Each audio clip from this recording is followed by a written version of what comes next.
new. Okay na ba?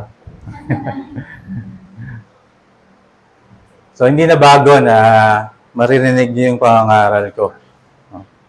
At tunay na nakakataba ng puso na nakasama namin kayo. We're praying na one of the Sundays ay magkaroon tayo ng joint fellowship. Pero bago yan, I'm sure laman ng mga news feeds ninyo, ng mga social media, and even the mainstream media, yung dismissed mayor ng Bamban, Tarlac, na si Alice Go. No?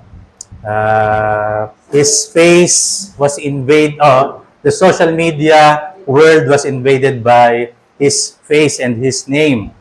Ngunit binabatikos, hindi lang siya, o hindi yung mga kagawaran ng gobyerno na Bureau of Immigration at saka NBI, dahil doon sa mga lumabas na selfies nila kasama yung akusado o yung pugante na si Alice Go. It is inappropriate dahil imbis na bantayan nila at itrato na pugante yung taong yon, imbis lang naging fangirl at saka mga fanboys na sila ng pugante doon sa ibang bansa pa, sa Indonesia. Nakita rin ng hindi lang ng Pilipinas, kung hindi ng halos siguro buong Southeast Asia o mundo yung pangyayaring yun. No? Relatable tayo doon sa mga nangyayaring yon bilang Pinoy. Dahil may concern tayo doon. Pero hindi lang natatapos doon. Relatable din ito dahil tayo yung mga Kristiyano at bilang representante ng Diyos at ng kanyang iglesia, ay dapat hindi maging inappropriate yung ating mga act while we are walking to this world. Madalas, nakakalimot tayo sa mga mandato at sinumpaan nating tungkulin para sa ebanghelyo at sa iglesia. Hindi din natin nagagampanan ng matapat ang ating mga commitments at maging yung tipan sa iglesia kung saan naging saksi ang ating Diyos. Nalilihis yung ating mga focus sa mga bagay na hindi mahalaga. Ang tanging mga pinagkakaabalahan natin is either of a little importance, if not totally irrelevant for His kingdom. Sadly, but it's happening not only in our church, but almost everywhere. Kaya nga, sa text na aking gagamitin, this passage is a little bit familiar to me. No? Let me walk you through it and I'll invite you to open your Bible in Galatians chapter 6. Galatians chapter 6, I will be reading and tackling verse 6 until 10. And it says like this: Let the one who is taught the word share all good things with the one who teaches. Do not be deceived. God is not mocked. For whatever one sows, that will he also reap. For the one who sows to his own flesh will from the flesh reap corruption. But the one who sows to the Spirit will from the Spirit reap eternal life. And let us not grow weary of doing good, for in due season we will reap if we do not give up. So then, as we have opportunity, let us do good to everyone, and especially to those who are in the household of faith. Let us come to the Lord in prayer. O Father, bless us, bless your word, and may you equip our minds and our hearts the goodness of being teachable, and let this passage be a reminder for our commitment to you and to your church. May our actions be appropriate in receiving the teaching and the truth of the Scripture. All the glory to you in Christ's name. Amen. So, it is obvious that the message of the New Testament can be clearly seen in the synoptics at the gospel. That is the main message of the Bible, the coming of a Savior and redemption of God's people. But if you would like to see the teachings, it is didactically ingenious of Paul laid out in the book of Romans. However, the heart or summation of the book of Romans is simplified in the book of Galatians.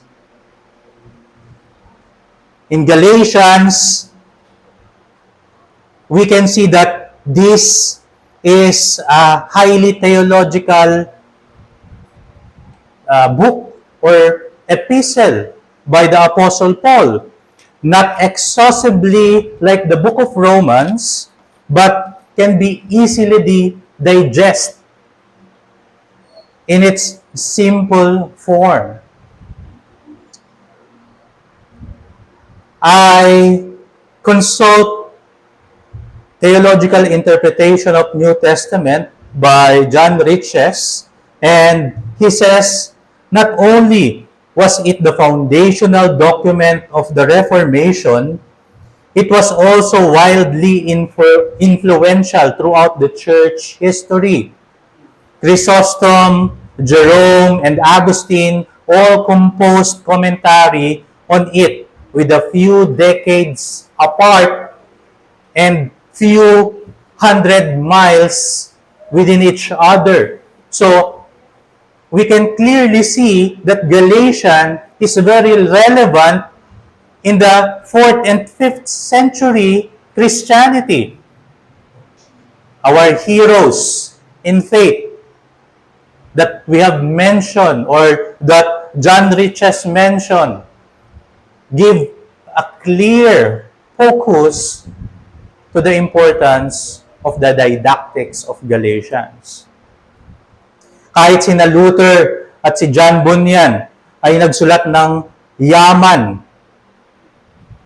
tungkol sa aklat na ito, truly, Galatians is one of the fruitful New Testament books.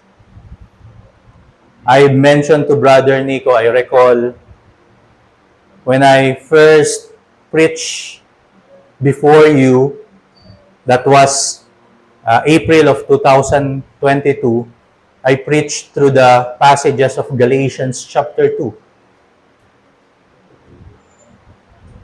Whenever I preach to other churches, even when I'm preaching on my former church in CRBC, Galatians yung kinuha ko. And now I've come to the 6th chapter of Galatians. From Galatians chapter 1, it points out to the other gospel, or there is no other gospel cried by Paul. Sabi niya, you foolish Galatian, who have bewitched you?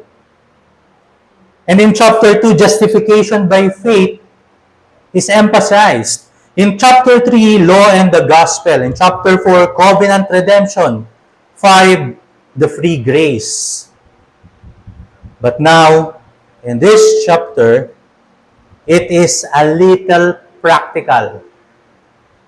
A good reminder as it talks about how Christians should treat each other and not to treat each other. To do good things, to support, especially believers, and most importantly, the bearer of the good news. In short, this chapter is the applicatory part of the entire book of Galatians. And there will be no sense if there is no application in our teachings. We can be a theologian of great, but careless and heartless Christians. So we need applications.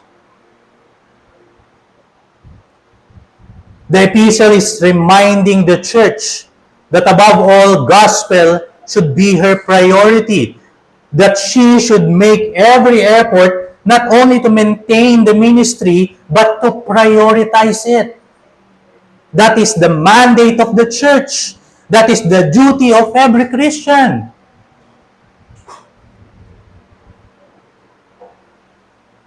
Therefore, the sacred and fundamental duty of the church is to ensure that the means of grace, chiefly the ministry of the word, is faithfully being preached. That is our message. Ang sagrado at pangunahing tungkulin ng iglesia ay tiyakin ang mga kapamaraanan ng biyaya, lalong-lalo na o nangunguna ang ministeryo ng salita ng Diyos. At ito ang matapat na ipinangangaral dapat ng isang iglesia. Hindi lang pinangangaral, pinamumuhayan. Paano ito mapapangaral ng matapat? Paul deconstruct it in his Sermon Bonum. Sabi ko kanina, the book of Romans. And we read in chapter 10, from verse 14 to 16, how then will they call on him whom they have not believed? And how are they to believe if in him of whom they have never heard? And how are they to hear without someone preaching? And how are they to preach unless they are sent? And how beautiful, as it is written, how beautiful are the feet of those who preach the good news. Paano nga naman magkakaroon ng kaligtasan kung walang salita na maipangangaral? At paanong may ipangangaral kung walang mga ngaral? At paanong may mga ngaral kung walang magpapadala ng mga ngaral? At paanong mayroong magpapadala ng mga ngaral kung tayo na inatasan para dito ay magwawalang bahala o magiging patay sa mandatong ito? So,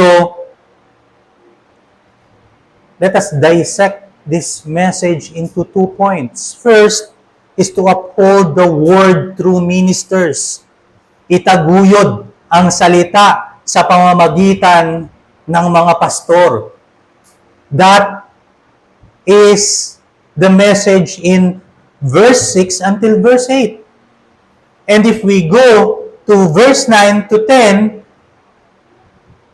we will find that we need to uphold the word by ministering.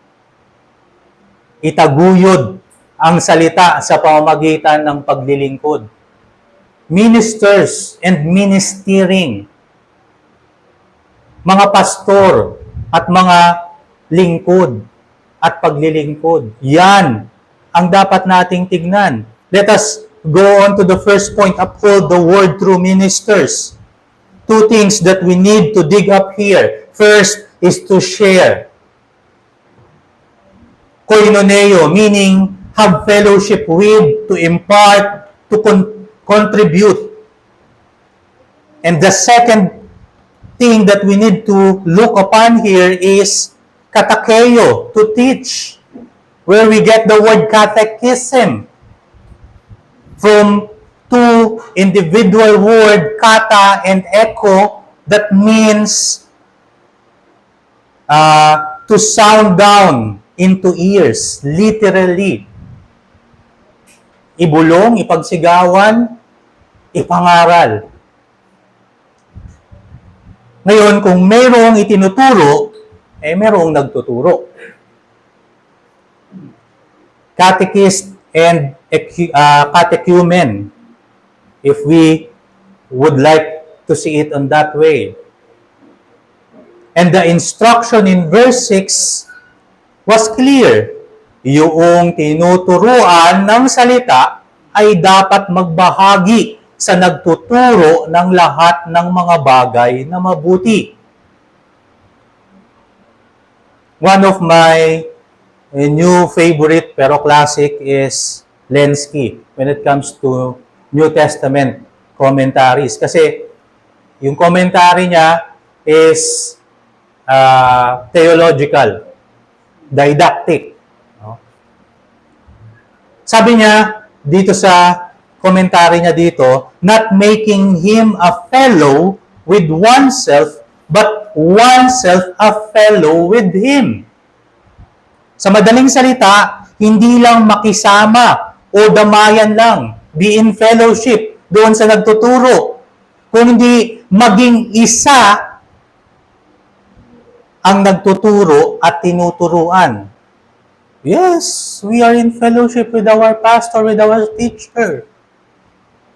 Lagi nga extended yung fellowship namin until midnight. Minsan, Lunes na, magkakasama pa kami. Yeah, that's a good thing.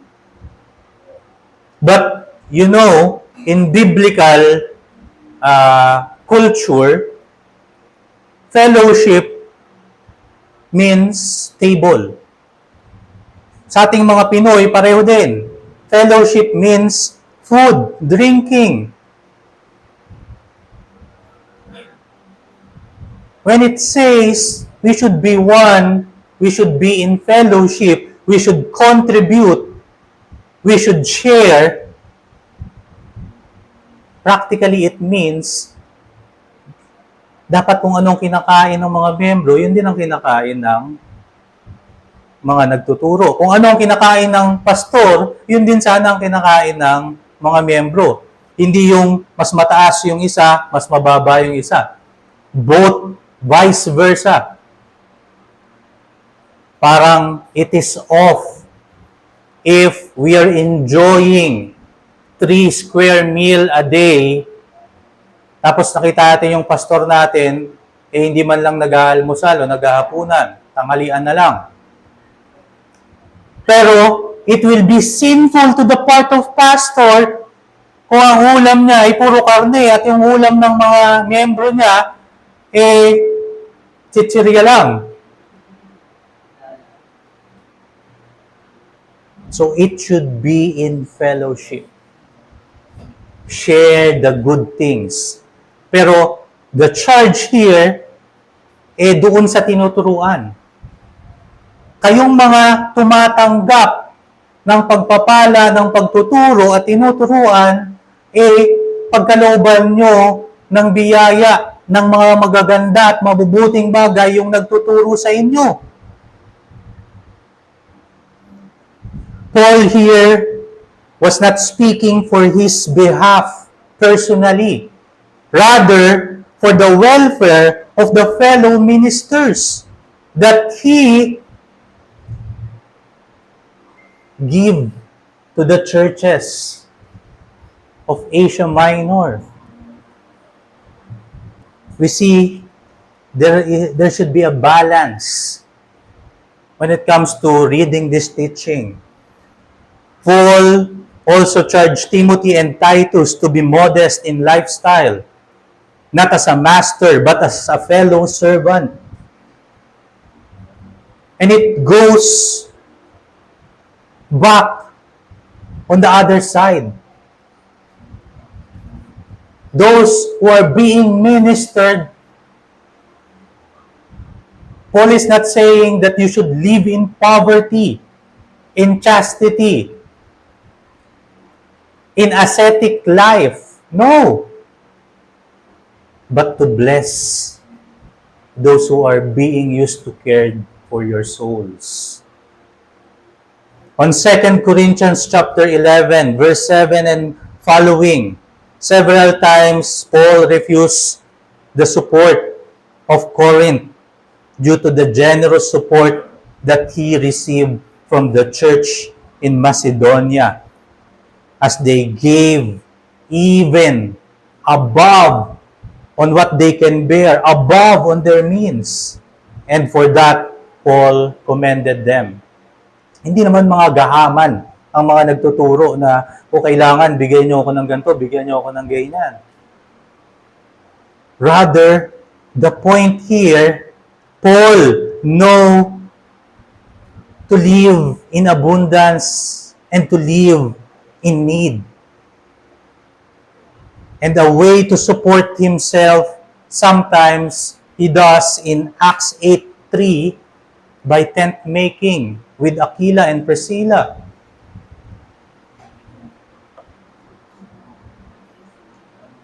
Sa paghahanda at pangangaral ng salita, pananalangin at pagpapastol lamang dapat nakatuon ang atensyon ng mga pastor.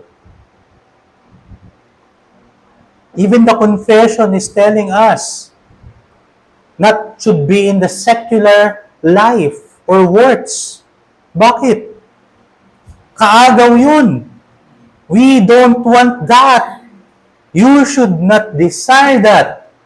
You should pray that your pastor will be overwhelmed in the scripture, in praying and preaching of the word, not of the physical and secular things of this world.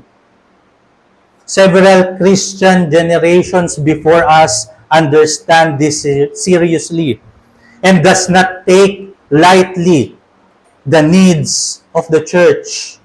The flock, in return, was secured to a pasture and nourished by spiritual food that they need. Sabi ko kanina, kahit yung confession, sinasabi sa atin to. You can read for yourself.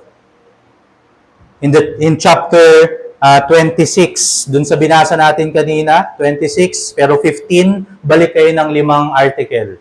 Article 10, sinasabi dun kung ano ang trabaho ng pastor at kung ano ang dapat isuporta ng iglesia sa mga pastor. And by way of illustration, let me give you the survey that the Commission of Higher Education have made in 2022. They found out that 8% of students are working. Napakaliit, di ba? 8%. Pero if you come to think of it, doon sa 8% na yon, ilan kaya yung nakatungtong sa second sem? Ilan kaya yung nakatungtong sa second year? O ilan kaya yung gumraduate? Perhaps you know someone who finishes his studies while working. But I'm telling you, brothers, I'm telling you, sisters, napakahirap. I'm not saying it is impossible. There are some who persevere, but it is very difficult and it has toll on their performance, in their health, and even on their spiritual life. Imagine, your pastor is working. Imagine, hindi siya magkamayaw, overwhelmed. I need to study for Sunday. Friday na, pero deadline sa trabaho. Okay. Let us say we are blessed with a pastor who is not working. Full-time in ministry. But the question is, how do you support him? Binibigyan nyo ba man lang siya ng libro? Binibigyan nyo ba man lang ba siya ng Bible? Pastor, yung Bible mo, gula-gulanit na. Ito na lang. We need to support those who bear the good news, those who is carrying our souls. And as a challenge for us, as a recipient of grace through biblical teaching, godly guidance, and heavenly fellowship, you must act. Kailangan nating gumawa. Act.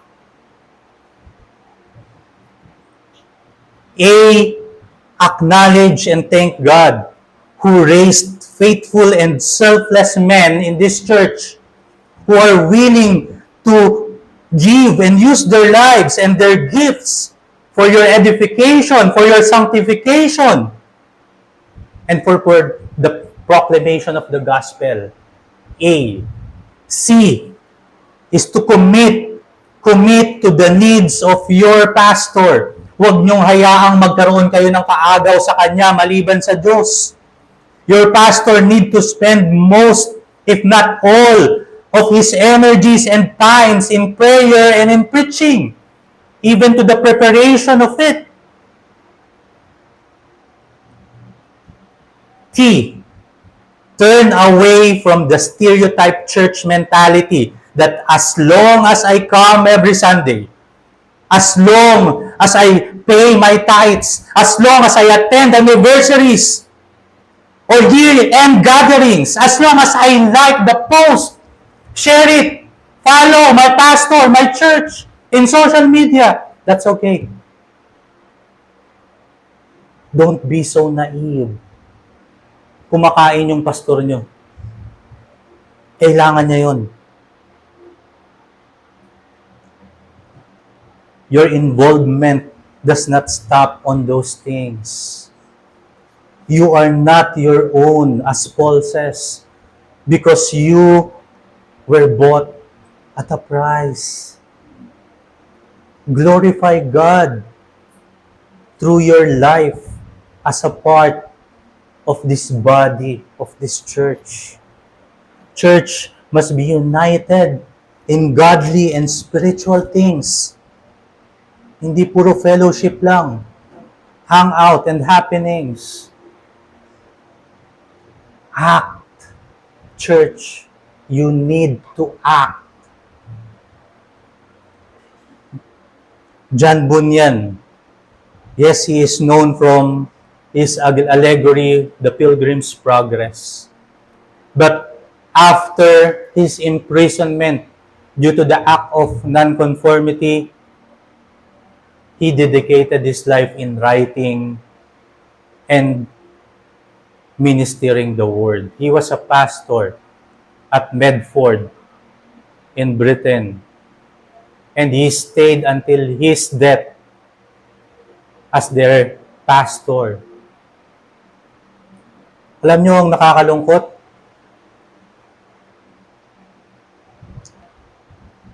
He supposed to go to a place, nakalimutan ko yung lugar, ang hirap banggitin, para pag-ayusin yung isang mag-ama na nagkaroon ng kontrobersya. But on his way, ay nabutan siya ng bagyo. At nagkasakit siya dahil doon. And died because of that.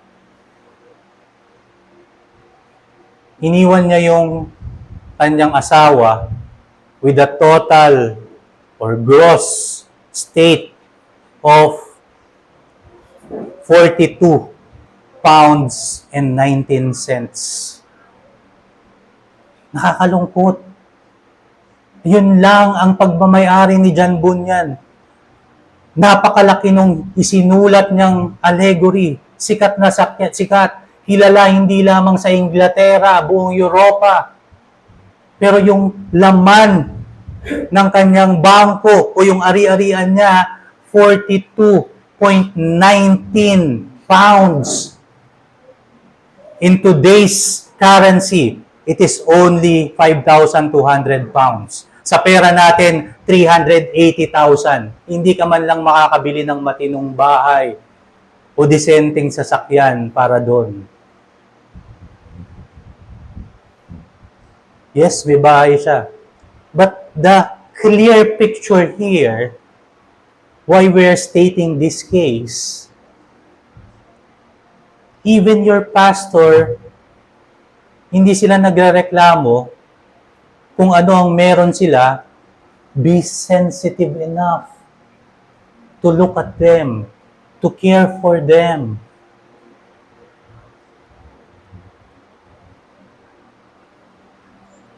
You need to act. Our second point, uphold the word by ministering. Itaguyod natin ang salita sa pamamagitan ng paglilingkod. Sabi sa verse 9 and 10, Paul reminds the Galatians not to get tired or lose hope in doing good. In verse 10, he told them to seize any opportunity or occasion to do good things to everyone, believers or not. Why? Not because verse 8 says they will reap eternal life for themselves alone, but it will bring means of graces to those who are not yet in the economy of salvation. Dadalhin nito ang mga kapamaraanan ng biyaya doon sa mga hindi pa nakakatagpo ng kaligtasan.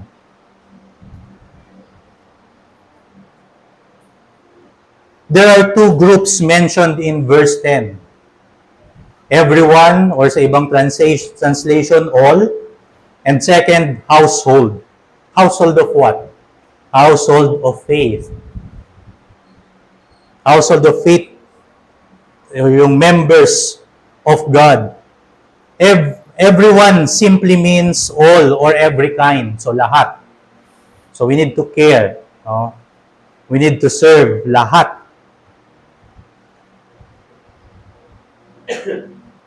And household has the same usage as Paul used it to the Ephesians. In his letter in Ephesians chapter 2 verse 19, sabi niya, house member of God. As well in Romans chapter 4 verse 16. Ang sabi niya doon, the one shares faith of Abraham who is father of all us. Both predicates or yung part of the sentence na ginamit are in accusative that indicates or complements to its direct subject. Ano yung sino? Yung direct subject. We, tayo. Yung mga Galatians na sinulatan ni Pablo, they are the complementing noun dito. The point is, this letter is addressed to believers. Therefore, it is the universal duty of all Christians to do good to everyone, but most especially and particularly to fellow believers. The actions are not expected for unbelievers. Hindi ito naka-address sa hindi mga mananampalataya. Hindi sinulatan ni Pablo yung mga pagano o yung mga Hudyo na nananatili sa Judaismo. Ang sinulatan niya ay yung mga mananampalataya, converts.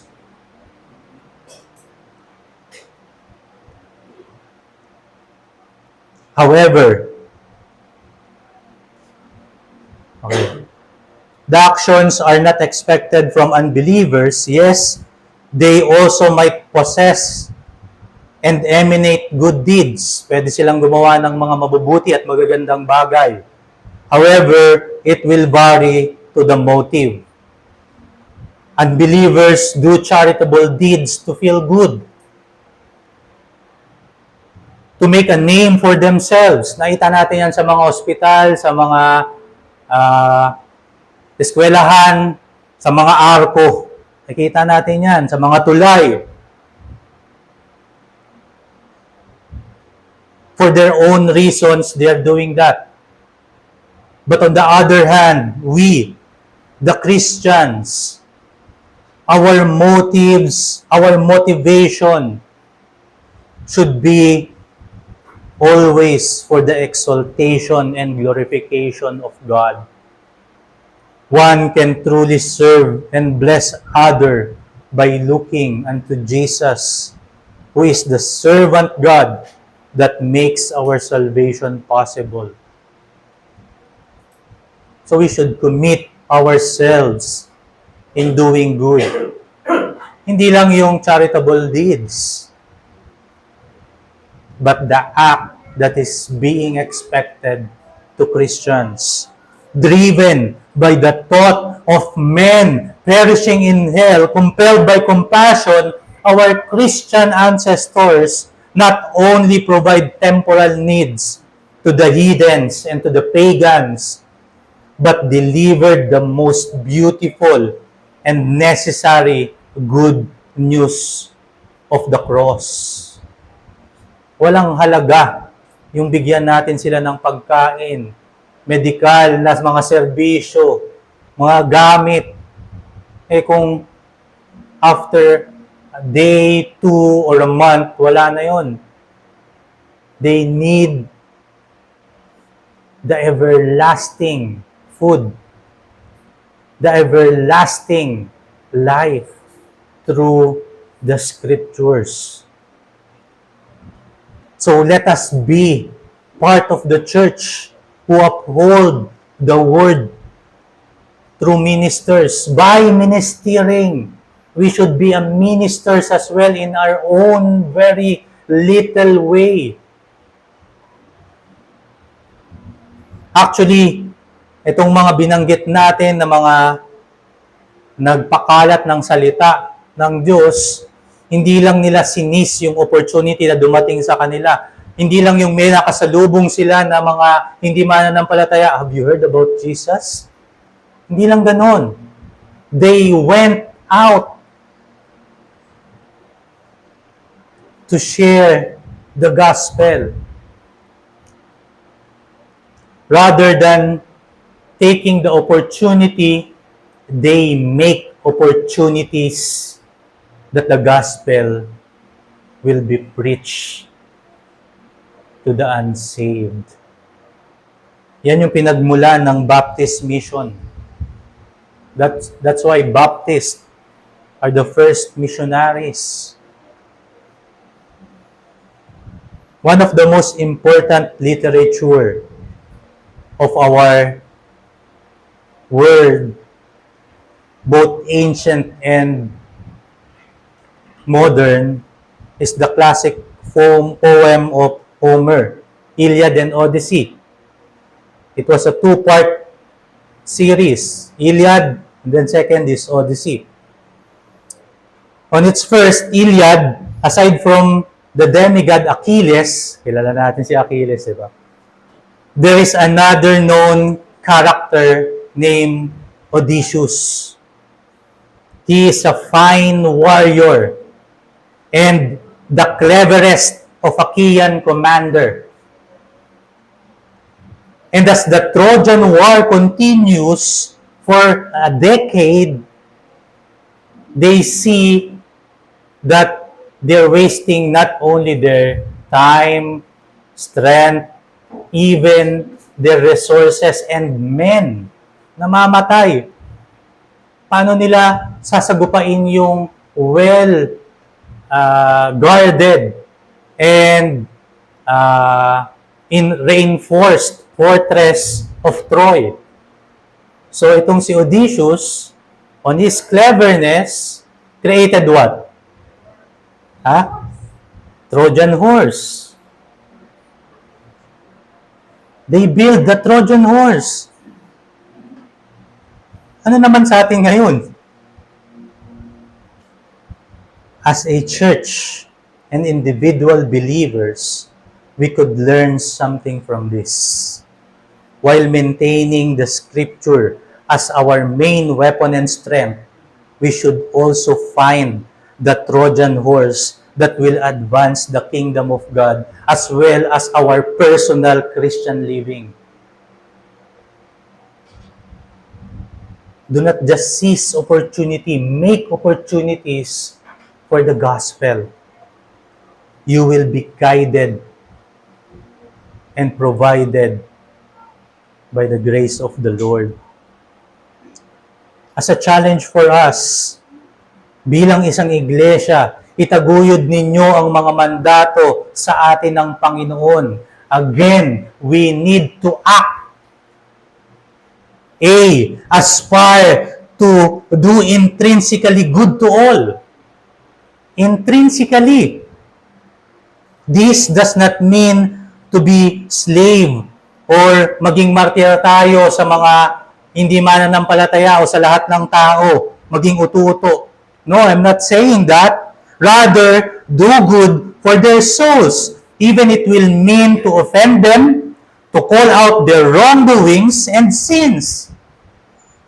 But wait, ang sabi ni Pablo, especially to the household of faith, we should be also ready to call out sins of our brothers, to correct them, to desire to reinstate them in fellowship, in servitude.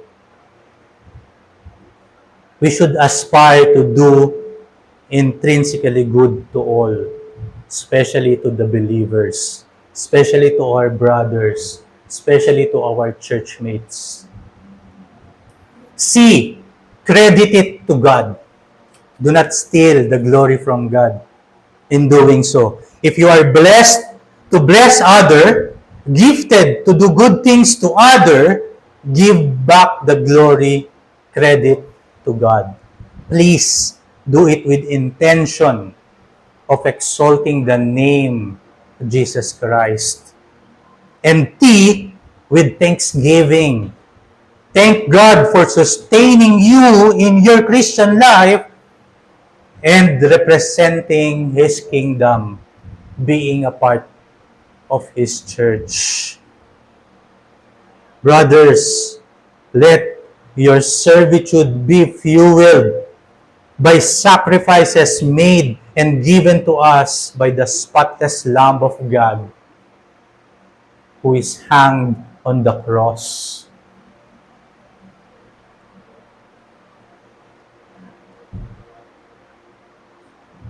Another personality, maybe you heard about Corrie ten Boom. He is the author of the book Hiding Place.